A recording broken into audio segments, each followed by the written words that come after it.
Okay. Okay, I started the time. Perfect.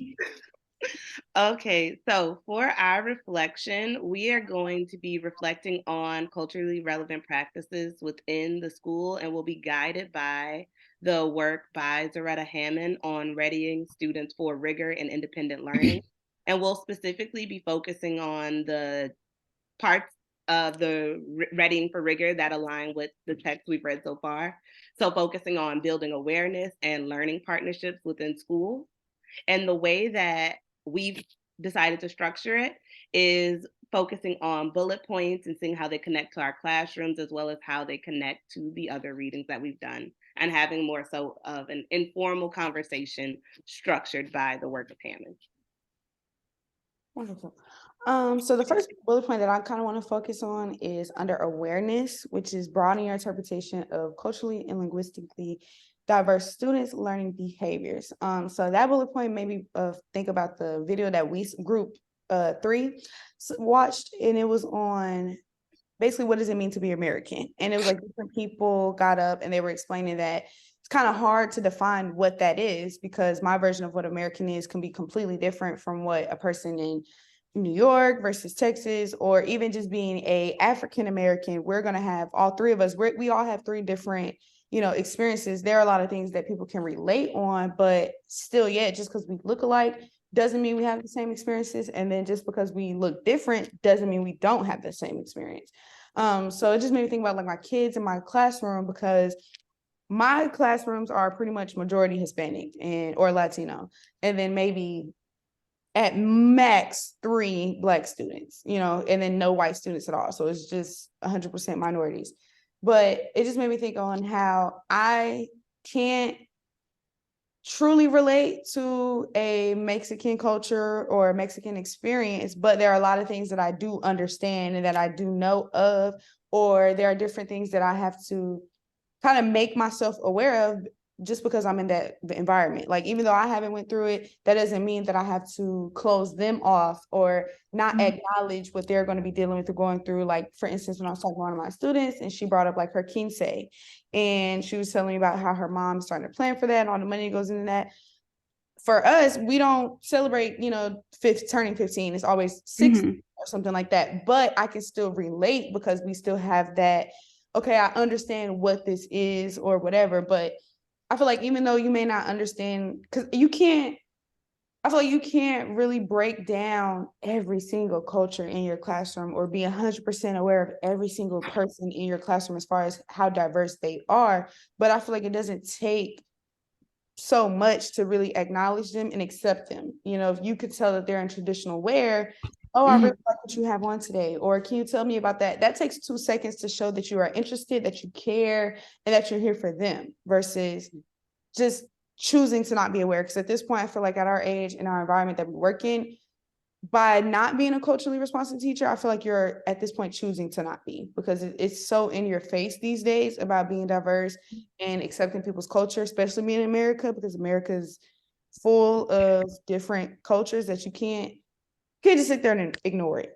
That's how I feel. Like, I feel like you're choosing to not serve your students and be, I guess, what they really need. I think you like actually just highlighted a really good point. For me, my school is, I would say, the opposite of what your school is like, a little less extreme, but we're 66% Black, 33% Hispanic, right? So in some of my classes, it'll be probably like 20 Black kids, 5 Hispanic kids, something like that. And I will say, in the like broadening my interpretation of culture and linguistically diverse students, I have a group of students in one of my classes, and it's 5 Hispanic boys. And there's one boy who struggles with the language a little more than the others. And they help him, right? They cheat for him. They help him cheat to make sure that he never fails. And I've been trying to have so many conversations with them all year that I'm like, y'all have to stop cheating for him. Like, I promise I'm not going to fail him. You don't have to feel like your friend is going to fail, but I have to see where he's struggling. And y'all are not allowing me to see what he's struggling with because y'all cheat for him.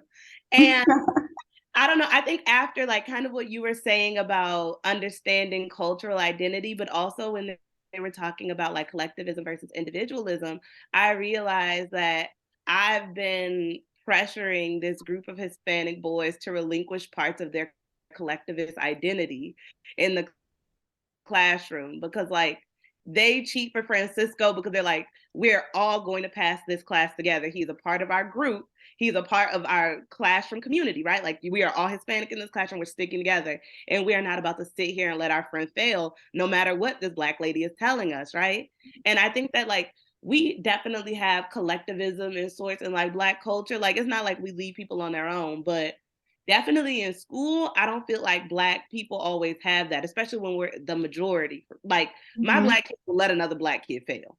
Like their best friend, they'd be like, "Bro, you should have had that." And I don't like see it as a poor reflection of them, but I am really starting to understand that it's like I, even though I understand why Francisco needs to fail some tests sometimes, like sometimes it is wrong for me to not acknowledge the culture that is pushing them wanting their friends to pass and expecting them to just like leave that at home and let them their friend fail is Yeah. science.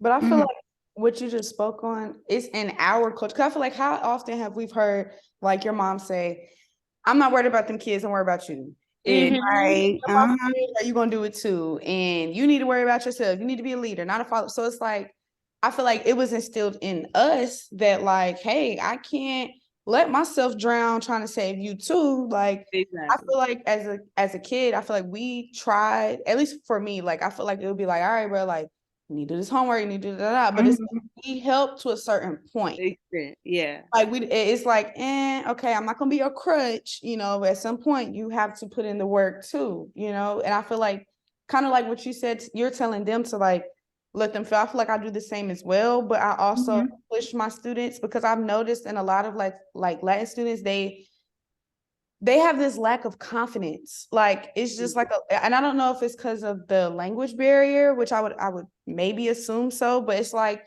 almost like they just know nobody believes that I'm smart enough, so I don't care. I'm just here because I gotta be here, but I know I'm gonna be outside working with whoever and I'm gonna make my money however I want. Like they still have a plan. Like they're not dumb. They have a plan. But it's just not fitting what I guess everybody else wants them to fit into. But it's like that's also their culture. You know what I mean? Because I feel like Americans, I'm actually being even more clear. I feel like white Americans mostly, sorry. But I feel like white Americans mostly force this whole thing of like, if you don't speak good English, you're dumb.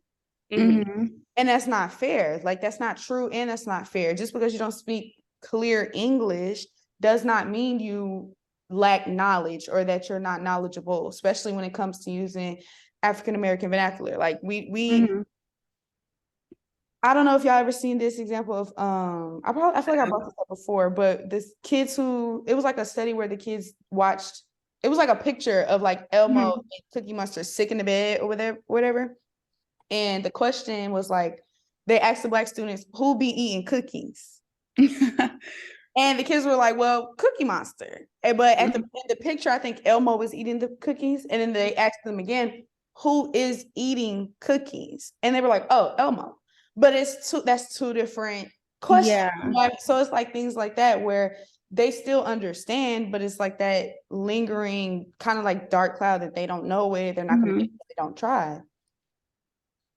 Yeah, I agree. And I know in my classroom, well, at my elementary school, it's like 90% Black. So my classroom, I teach two sections, and in one section, everybody's Black. And in my other section, I have two white kids.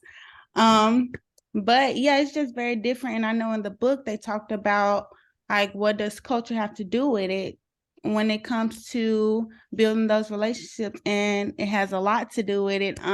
Even though I'm a Black teacher and all of my students are Black, we have this different kind of cultural connection. And not really because of our race, but kind of because of our race, we all kind of talk the same. So I speak a lot of broken English in my classroom, and my students, they get it.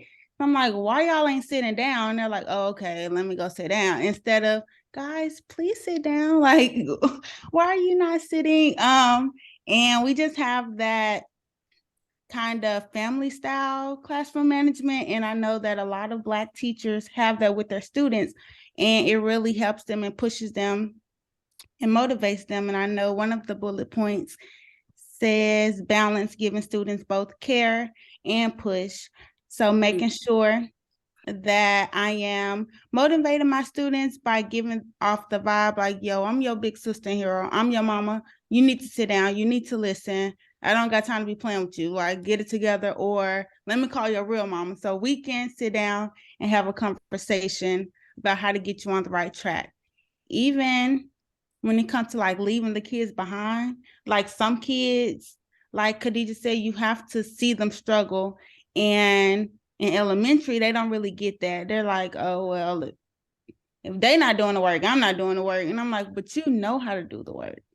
So why are you sitting here struggling just because your friend can't read? Like, that's just, I don't know, it gets crazy to me. Yeah, and I feel like you kind of touched on the take responsibility to reduce student stress from stereotyping things.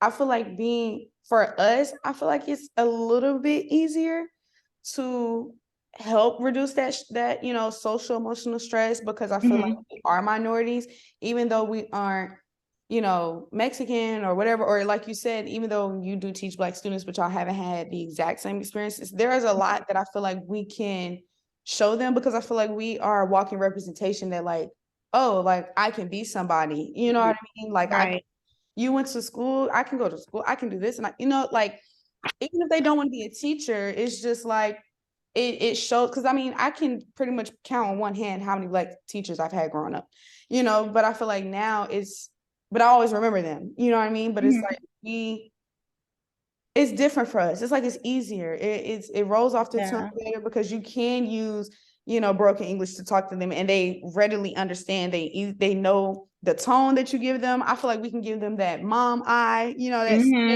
and they get it, because I feel like we relate a little bit to their culture. You know what I mean? Like I feel like that helps my classroom, because I do acknowledge their different cultures, and I do, call on sweet baby Jesus sometimes, and they be like, oh, she's serious, because they're just as religious as I am, even though that I'm Baptist, you know what I mean? But I know, so it's like things like that I feel like it really ties in. Like, I feel like us three, especially off the conversations that we've all had, I feel like we do all of these things. I feel like we were already, being a culture, or a CRT, like a culture responsibility. Like, I feel like we were already doing those things, and it's almost like you did them without knowing.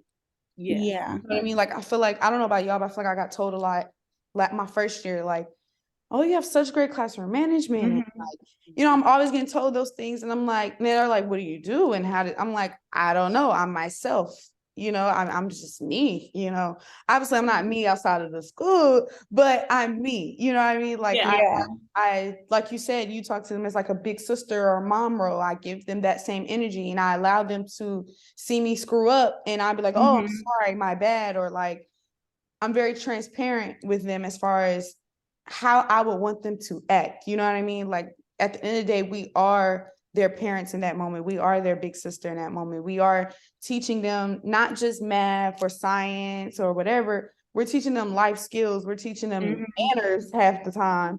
We're teaching them how to be respectful, responsible citizens, just out into society, and just being a decent person, because they are with us for 8 hours. Like, they see us more than some other people or some of their family members. Right. I have a question for y'all. Like, and I'll get to the last little bullet point, but like, even in hearing this conversation, so many of the things that we do, it kind of goes with that idea of like the warm demander and stuff like that, like giving care and giving that push. But I feel like so much of it is just us recreating behaviors that we already had at home, or recreating like ways we've already seen it in Black communities. But the reality of education is that so many teachers are white, and so many, if you even look at our other classes at SMU, right, especially like diverse learners class for undergraduates, like, it is starkly white. So what can happen in the training of educators to be able to bottle up what took us 20, 25 years to get, and be able to give to them, because they'll be taking care of our children. at the end of the day, right? Like the way the numbers make out. And I think that's what I'm not really understanding in terms of culturally responsive teaching. Like they've done great at like hitting all of the points that teachers need. But if I was a white person and I was coming, it's like you're asking white people to learn or giving white people the expectation of learning a new language. And it's not even on like a white apologist kind of thing because yeah. But what can we do to make sure that they're actually getting it in a way that's feasible for them to deliver it? Like, it just feels like CRT is going to become another PD that they ignore because they don't feel like so far removed from what they're capable of. I don't know. Honestly, at this point, I don't even know because I know I have a teacher on my team. She's been teaching since Jesus was on the cross. Like she's been teaching forever. And she'll come into my room. She's like, "Oh, well, they don't act like that in my class." And I was like, "Girl, well, I don't know because I'm just here teaching. I don't know why they jumping off the wall in your room, but when they in here, they sitting down. Some on working, the other one's just sitting there. Like I don't have kids cussing me out. Like they cuss her out. Yeah. And I'm like, girl, they would never do that to me. Yeah. I don't know if it's because I'm young, I'm Black. I don't know because I just look at them and I'm like, I wish you would. Because like, what are you doing? It's funny because I feel like this is it's an individual choice. I just feel like it's a choice. Like I feel like same thing with DEI and everything else. Like you have to take the initiative to know that, and I'm not talking about us, I'm talking about, predominantly white teachers. They have to take the initiative to understand that it is important. These are not the same kids as how we were growing up where we didn't really do that as often, cussing teachers out and all that stuff. We didn't do that as often. It was kind of like now it's regular. I mean, they don't care anymore. But I feel like you have to, if you're going to work in a profession, and I'm not even talking about just education, you're going to work in a profession that involves people, whether that's a hospital or like the education system or anything that involves people, policy, whatever. You have to make that conscious effort to be aware. Like, I don't know how you can't, but I feel like it's a lot of that white privilege that allows them to not have to do that. They don't have to because they don't relate and they don't understand and they don't know, and they can write it off as, well, I don't relate to that. And then they can just go on their merry way. And unfortunately, America is structured in a way for their success. So in general terms, they kind of don't, and it's not, this education system isn't set up for our Black and brown students to be successful. It's just not. There is not. So they don't care. And I feel like the reason why, Jakara, like why your students, and because I feel like I have the same kind of thing where like, some of the white teachers would be like, wow, when they come around, whatever. But I feel like it could be a factor because we're young and we're Black, but I feel like it's also a matter of kids know that you care. That you care about them. Like I can almost practically cuss my kids out from sun up to sundown. I can just do it. And they still, Miss, can we stay with you? I'm so sorry for acting bad. I'll do what I need to. Like they know that I care. I say I love you all the time. And even if I feel like if I didn't, they know that we are there for their success. They know that we're not there just pushing them an assignment. They know that we aren't trying to just collect the check. Like the kids know that, we make money. And I think the kids also, they may not know what TEI is, but I feel like they probably have a feeling. They know this is just a job. I mean, more so like the teachers who do care, though. Like, I'm not even, when I'm thinking of this question, I'm not thinking of all the teachers who don't care and they're just in education because anybody who's got enough credits could be in education, right? But I'm talking about, and I hate to use examples from our classroom, right? But like, I feel like Jacob in our class, right? That's somebody who seems to truly be passionate about education, truly care about what he's doing, right? But how, as a white man teaching minority students, do you find the right line of care and push without having like, do you just rely or recreate things you see on television? Like, do you watch 3 seasons of Good Times and be like, okay, that's how a Black mother acts, right? Like, how do they truly get good examples of the really nuanced form of discipline that we have in Black households, because my mama could cuss me out, and in that same breath, I know she would still love me. But I have had white teachers I love dearly, right? And if they had said a single word like that to me because of the fact that they're white and because I'm Black, my antennas automatically went up, right? Like I already knew that was an other to me. So I would never have allowed myself to be disciplined by them in that way. Right. So I'm like, and it's not to say, oh, white people just shouldn't teach Black kids, because we've like created so many systems that don't allow for us to have enough Black people available, unincarcerated, and with the privilege of getting higher education to fill all of our classrooms. But what do we do with the people who have no knowledge of our culture and are expected to discipline our children? Right? Because they have to be able to, right? Or they end up like those where the kids are swinging off the walls. But I just don't think I've seen yet like a really clear example of a non-minority teacher effectively and lovingly disciplining minority students to even know what that would look like to translate in the education of future teachers. See, I feel like I have. I'm not gonna lie. I feel like I've had a good bit of white teachers that I still keep in contact to this day. Like, I feel like did not try to act Black. They didn't try to, go to the cookout or whatever. Like they weren't trying to do those things. And I feel like they just showed up as their authentic selves, and they never overdid it. And I never felt like they didn't want me to be successful. I feel like they still pushed for me. I will say my math teacher, and he's probably the reason why I chose to teach math, honestly. But he was a white male, just regular, whatever.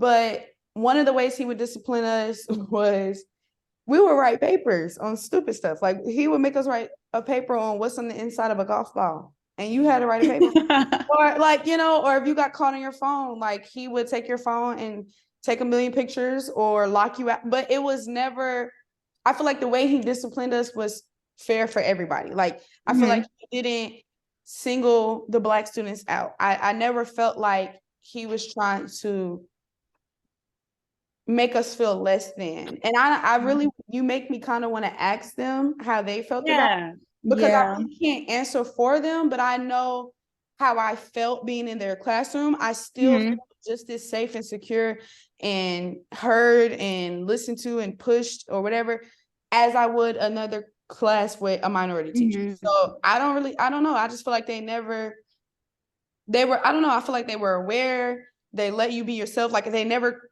talk down on what I had on or what I listened to or whatever. But again, he never really tried to say, oh, did you catch up on the Prince of Bel-Air last night? Or like he never tried to like overdo. I don't know how to explain that. I feel like I would just have to maybe ask him and then what he says, because I feel like he was him and my fourth grade teacher, I feel like they were two teachers that stuck out the most to me, that never tried to assert their whiteness, and they never tried to degrade our Blackness or being, minority. But I don't know what steps they took. Like my fourth grade teacher, she was TFA, so I don't know if that had a little bit to do with it, but she was from California teaching in the South. So it's like completely different experiences, but yet she was all of our favorite teacher, so I don't know. I just know how it feels. And I feel like if that could have been done back then when we were younger, it's no excuse for now. Yeah. But I just don't know how. And I guess I don't know how because I'm not white, so it's like, I don't know how that would be done. I don't know what that would look like. I feel like it's just probably a self-conscious decision to be aware and just be present and know that, because like Jacob, I feel like if I was in Jacob's class, I would have no doubt in my mind that he cared for me and he was honest. And I feel like Jacob is one of those people who stands in his truth. I feel like it's really that. I always tell people kids can smell you out. Kids can smell you out as far as, do you stand on what you say? And do you mean what you say? Whether that is being that you care about me or whatever. So I don't know. Because I feel like they'll be able to tell if you really care, and it's about relating. You don't even have to relate to them, but do you care about them being there, But and I think that's the biggest thing, just the white teachers being honest, like really standing your truth. You need to be aware that you're white, you need to be aware that these kids don't look like you, and then use that to your advantage. Like even the teacher that I'm thinking of at my school, if I think you low-key racist, then I know the kids think you low-key racist. Yeah. And she needs to own that so she can say it. Yes. No, they do. They call her Karen. Right. And it's just everything. And she's just like, well, I just don't get it. And I'm like, you don't get it because you're not owning that you're abusing these kids by showing up every day thinking you're better than them because you're white. Right. Versus coming in, being like, I know I'm white, I know y'all black, but we gonna figure it out. We gonna work it out. I'm gonna help y'all out. And yeah. Yeah, I think step one. You definitely reminded me of a situation that happened with one of my students who I practically look at as like my kid. But we share a wall, the history teacher, and he's a white male. He's not that tall, but he is a little bit more stocky. And I'm just in my room during my PLC time talking to another student about his behavior, just talking, you know. And I hear my kid, like, I hear his voice and I hear the teacher yelling. So I look at my student like, is that Andrew? Because he's not a kid he's not perfect, but the most he'll do is like a little talking or whatever, but he will never disrespect the teacher. Like he don't do that.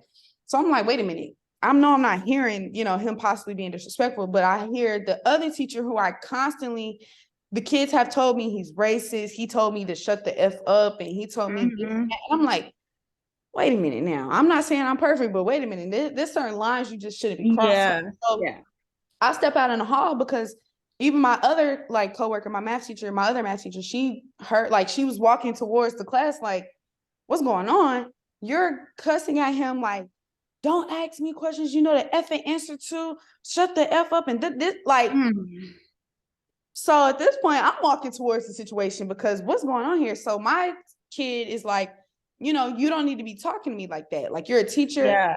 Yikes. We got 2 minutes. But he was just saying, like, you're a teacher. You shouldn't be talking to me like this. Da, da, da, da. And basically, it almost could have got physical because my student was like, basically, like, back up on my face before I hit you. So I pulled him away. And he calmed down. And as I was talking to him, he calmed down, whatever. And then he's back to, yes, ma'am, no, ma'am, da, da, da, da. But it's like, y'all have to be aware of your skin tone because it's more than that to minorities. You know what I mean? Like, but you really made me think about that because I would pray and hope he doesn't mean harm. And I would pray and hope he's not racist teaching in the environment that we teach at. But it just makes you think because it's like maybe you just aren't that great of a teacher because if you were, you would have been in a, A level campus. Yeah. But that doesn't mean harm our students or don't be as beneficial, Right. And the United States is like, we are a racialized society built on like racism and white privilege. So I truly believe that it is almost impossible for any white adult in this country to grow up with the systems that we have in this country and not be racist to some extent, whether it's legit or whether it's done purposefully, right? So it probably is, right? When we think about things like that, or even like the little things we hear in classes and stuff like that, like even if they don't mean harm, even if harm is not the intent, you are harmful. And it is racism, right? Oh, before we run out. Okay, the last one. So the point that I was going to touch on was the underlearning partnerships, helping students cultivate a positive mindset and sense of self-efficacy. And I saw a lot of connections between that bullet point and our reading on pre-service teachers and their self-efficacy doubts around culturally responsive teaching. And a big trend that I seem like it seems that is appearing in culturally responsive teaching is truly like the belief in the ability to being one of the determining factors in success. Like teachers' belief in their ability to truly give culturally relevant lessons and be a culturally responsive teacher, determining how effective they can do that, and our students' belief in their academic abilities being a determining factor in their success. And I feel like I see it so often in my classroom, and it definitely is tied to like culture and cultural norms and like what your culture truly believes it's good at. Like I have students, when talking about self-efficacy, I truly have students who believe that it is more likely that they will be drafted into the NBA than they will pass this year's STAR exam. Like, and I just wish, I'm like, I tell them all the time, I'm like, first of all, baby, you are going to make it into NBA and you're going to break this pivotal off 20,000 because you have to help me take care of the next generation of students. Right. I'm like, I believe in you. Like, you're about to take care of the whole family. You get us out. But I just wish that that was translated into their beliefs about their own academic ability. And I am seeing that like culturally relevant teaching may be that tie. I did a lesson on environmental justice with my kids, and it was a lot of like my students who struggle to complete a test on their own, like students who So, but this lesson, we did a lesson on environmental justice, and they were able to do like an identity map, and we talked about their environment and the things in our environment that keep us healthy, happy and healthy, and our like struggles and stuff like that. And they were actually able to do like real critical thought around their environment in a way that I had never seen them do critical thought before. Like we created a T-chart that was like, what makes us happy on one side and what makes us unhappy on the other. And the kids are like, oh, we need a third column because there's some things that we just don't feel like going either side. And I was like, okay, what things would y'all put in the third column? And they said police, school, things like that, and CPS, right? So the fact that they could even bring up CPS, I was like, whoa, like y'all have there's some sociological work going on in this classroom. But I was like, why'd you put school in the middle? And they were like, we understand that school is important. Like, it's how you be successful in life, but school gives me anxiety, right? And I was like, fair enough. If I was coming somewhere to fail a fight every day, I would be anxious walking into that environment. But it's truly like a self-efficacy thing, right? Like my students know and believe in their knowledge of their environment so much that they were able to question the way that I set up a T-chart and tell me that we needed a third column.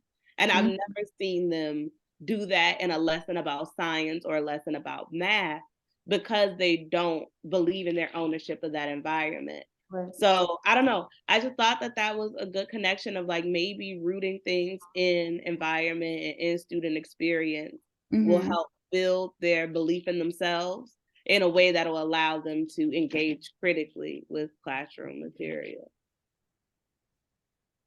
We got 4 minutes left. Oh, I'm 4 and 30 seconds. We're also over. So yeah, we're way over. We're in like 32 minutes. We apologize. We're so sorry. Any final thoughts? Right, any final thoughts? I don't think so. I was just gonna say I'm ready to see what the rest of the semester holds as far as what we learn and how we apply it to our classroom. Good. Yeah. All right.